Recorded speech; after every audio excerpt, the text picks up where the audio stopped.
Hello again, everyone. Welcome back. You are watching the Vintage Sewing Machine Garage channel here on YouTube. Today I wanted to make a video to show you a cleaning of a machine. Now I have several cleaning series videos that I've done in the past, and what I use to clean a machine has a lot to do with what's on it.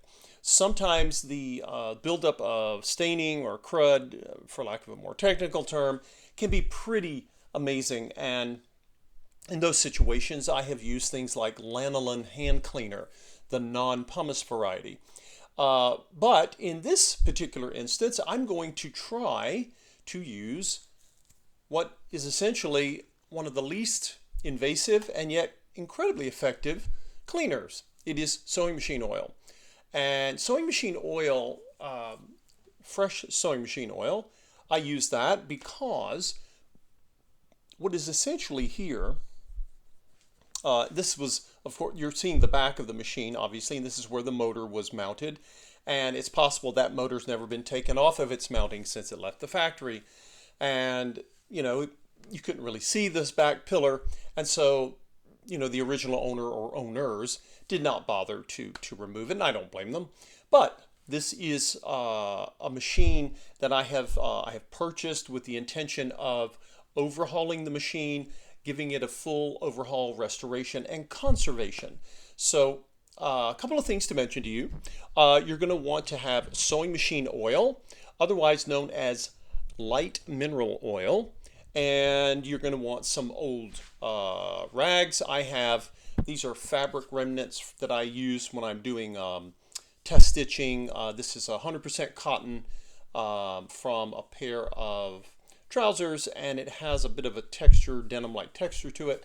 And this is, or was, part of an old pillowcase flannel.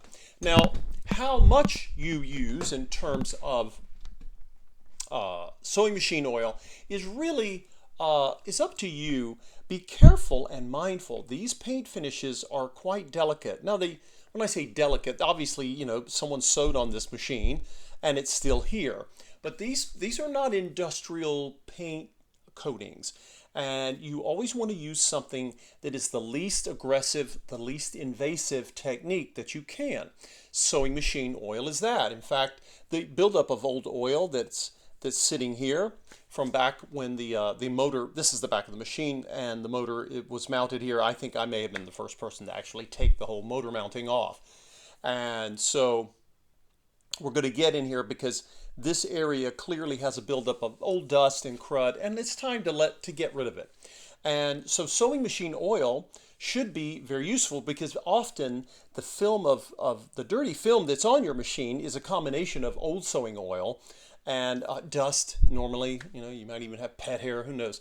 By the way, this machine is not missing its plate. I have the plate off. I was lubricating and oiling the machine, and then I've took the plate off so I could check in. It's like a little window in there, and I can access it if I needed to do any. There was a little spot in there I wanted to add oil to, in addition to the oiling that was done from above. So anyway, we're going to do that, and having cotton swabs will be useful because we're going to be going into areas. We may find areas where we need to get into tight spaces here. Okay, so again, you can just dribble oil. You can also put it on your rag. Be careful with your oiler. This is a brass tipped oiler that I really like for oiling, but notice I'm just sort of, I'm doing this, right? You don't want to scratch your machine because these paints, the paints from back in this era can be easily scratched, and that would be a shame. Okay, so the first thing I'm going to do is I'm going to try using this is my flannel, 100% cotton. It's an old remnant from a pillowcase. And as I come across,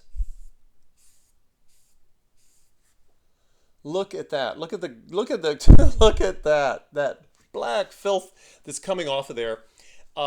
That's not paint. That is actually built up grime.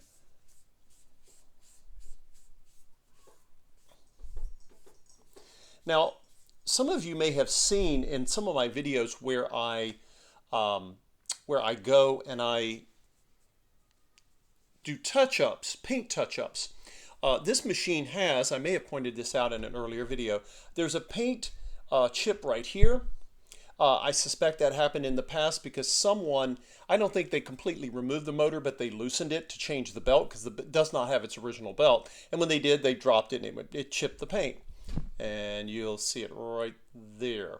So I'll be talking more about that and to think about how do we know when we want to repair paint chips and when do we just leave it be as a part of the history and patina of the machine. That's a very esoteric topic, but important to a lot of people who restore machines, and we'll talk about that in another video. I see a little chip here. Don't know if that's showing up for you guys. You'll see it. There's one right there. I'll give you. We'll do another zoom in here so you can see right there. And there's one. There's one right here, right? So now you might be thinking, well, hey, if you've watched my my videos where I do paint touch-up, you might think, well, hey, you're getting oil on here and you're going to have to clean that off the chip before you touch it up. If you came to that conclusion, you would be absolutely right. However, all of these paint chips, none of them they all feel a little oily to the touch. So I'm assuming I'm going to have to do that anyway. And I'm going to come in here and go ahead and do this cleaning first. Now, I just took a lot of the old dirt off, but it's not off of there yet. I mean, we got more to go. So now I'm going to take this rag, this remnant. Again, it's 100% cotton, and it has little ridges in it that would remind you of the weave of denim. So again, I'm going to just put more. Whoops! Didn't mean to squirt the sewing oil there, but all right. So another thing you can do is before you put your rag on there, which is going to start absorbing the oil, you kind of spread the oil around here. And again, if you got paint chips, it's okay because honestly, when I go to do the paint touch-up, all I have to do there is I'll be using Q-tips and a very controlled use of alcohol to remove the oil only from the chip. That's something we'll talk about in a different video. I think I may have done it before already. But okay, so now I'm going to come back with this. This is still 100% cotton, right? And still more of this stuff is just coming off. And again, with sewing machine oil, that should not be, that's just black dirt. That should not be paint because the paint is resistant to sewing machine oil because if you think about it, the machine would have been exposed. The engineers knew it was going to get sewing machine oil on it. That was very, very hard to prevent because people were oiling their machines and sometimes the oil would dribble or squirt just like you saw me do it. Okay, now what are we seeing here? We're starting to see some shine come through. You guys tell that? You see some of the areas are a little glossier than others. That means that I have no reason to believe it's been abraded with anything. What I think we're looking at is just, it's just we haven't gotten all of this off yet. Now, if you do this, notice I'm kind of, making the video. I'm putting the oil in here and I'm coming right in and wiping it. You may benefit from letting this sit. Remember, whenever you do anything that is not very aggressive, it can take more time, but you're protecting your machine, so don't get in a hurry. As you've heard me say a million times on this channel, when you get in a hurry, it doesn't always go well. Okay, so we'll just see. I'll just sit here and rubbing this area. And, you may need to do this multiple times. And then you get to decide, not some guy on the internet talking to you about his machine, you get to decide, well, how much is enough? What is good for you in terms of, how much should you, how much time and effort do you want to make to bring back the full gloss and shine? You might say, well, heck, I'm not going to be looking at this part of the machine anyway. You may want it clean because it was filthy, but it's clean. So is perfect the enemy of good enough here in this instance? So let's try one other thing. Okay, does anyone, if you've seen my channel before and if you've watched any of my cleaning videos, you may remember this little tub, and I don't even know how much is left in it. I may have to get another one. This is hand cleaner. Now, the term hand cleaner doesn't tell you very much, but when you start to see something like it contains aloe and lanolin, this is a product that is sold and is used, it was created for people who get their hands covered in really awful grease and they need to get their hands clean and get the grease out from under their fingernails. So that's what it is. Again, and I have stressed this in other videos whenever I've talked about this product. When you go looking for this, you will often find this product and if it contains pumice, do not use it. Pumice is in it to get the grease off your hands more, but it will destroy your paint finish. You should always get one that does not, I repeat, does not have pumice in it. Now, I'm going to take the lid off here. There we go. And these products, they look, they look like looks like cottage cheese or something. It's not that. It's not that texture. Okay, so I've done 2 coatings of the oil, right? And I'm just doing this section here. I would apply this to other areas of the machine depending on how bad it is. Keep in mind, not every part of the machine you're trying to clean is in as rough a shape. When this machine was stored down into the table that it spent its life in until I got it, the table sitting right behind us here, and it will be going back in the table. When the machine is folded down, what you're seeing is the back of the machine, right? And the back of the machine faces up when the machine is tucked into the table. And so over a lifetime, many homes didn't have, filtered HVACs, and I mean, it's just decades and decades of dust just sitting there. So you may find other parts of the machine, like the front, may not be as bad. Just depends. Okay, so I'm just going to take the hand cleaner, and I don't, you can, if you're going to apply it with anything, I guess you could dip a rag into it. Let's try that. So that if we get it on our fingers, it's not good, it's designed to clean your hand, but we don't want to, I don't want it to start dropping all over the place. So now let's see. Now I'm going to put it here. And I have never had any issues with it harming decals. Some people pronounce that word decals, which so tomato, whichever way you say it, and I'll go ahead and even bring that up here. It looks like whipped cream, I know, but it is not. Not by a mile. Okay, so what you can do with this product, honestly, it's going to be more effective if you let it sit for a while. And just to show you that it is actually going to do something, I'm going to take my cotton swab. I'm just going to come it right there. Look at that. Look at, oh, wow. Look at that, folks. That's some grime. Paint finishes are interesting. A paint finish is not impermeable. In fact, they absorb all kinds of stuff, especially paint finishes that were made. Wow, it's turning the entire cotton swab a dark, earthy brown.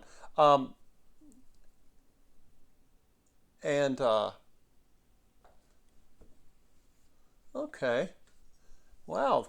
So I'm noticing, and this is just with the flannel, that it's really, oh,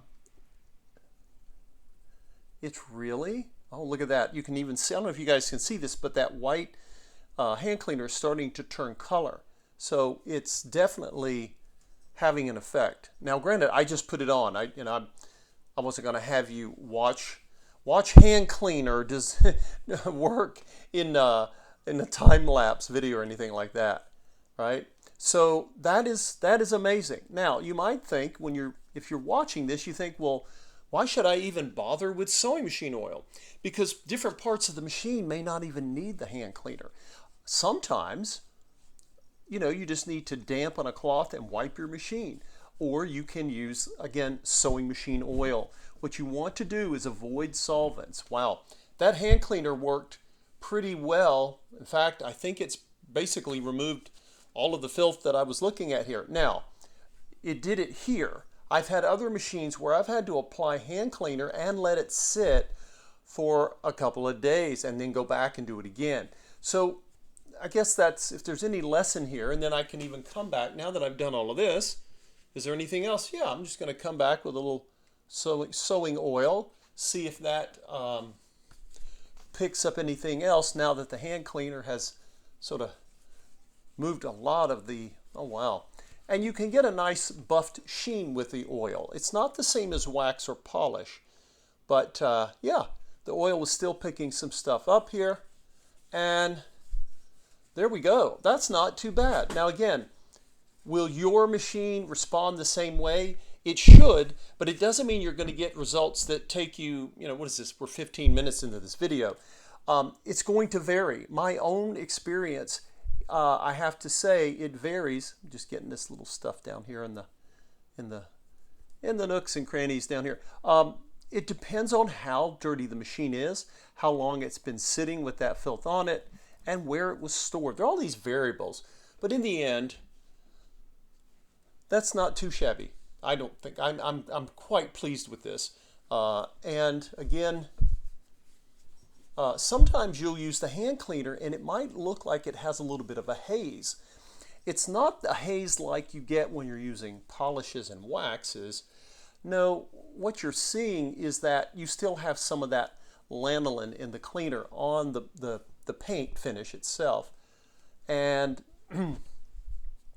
what you can do is you can do another round of the hand cleaner, and then when you're done with the hand cleaner, go back with sewing machine oil, and that'll hopefully remove most, if not all, of the hand cleaner residue. So there you go, 15 minutes. Wow, this is one of my faster videos, isn't it? This is a cleaning video because we are conserving this machine, and when someone gets it from me, I think they deserve to have the machine gone through and conserved, because that is, I want them to appreciate the machine. When they're paying for it, they're not just buying some machine some guy squirted a bunch of oil in and said, there you go. No, that's not good enough. It shouldn't be good enough for you either when you're buying a machine. Well, you can still buy the machine, but you want to adjust the price you pay based on what's been done to it.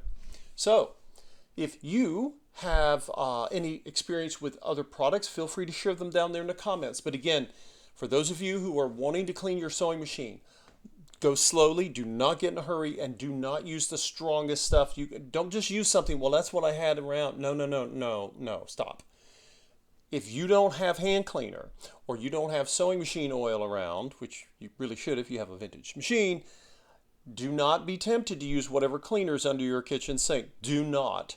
You will be very unhappy. You will take whatever condition your machine is in and you'll make it worse instead of making it better. And that was the whole point of cleaning it, was to make it look more attractive, because aesthetics do matter.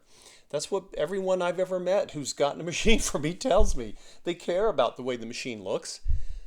So there.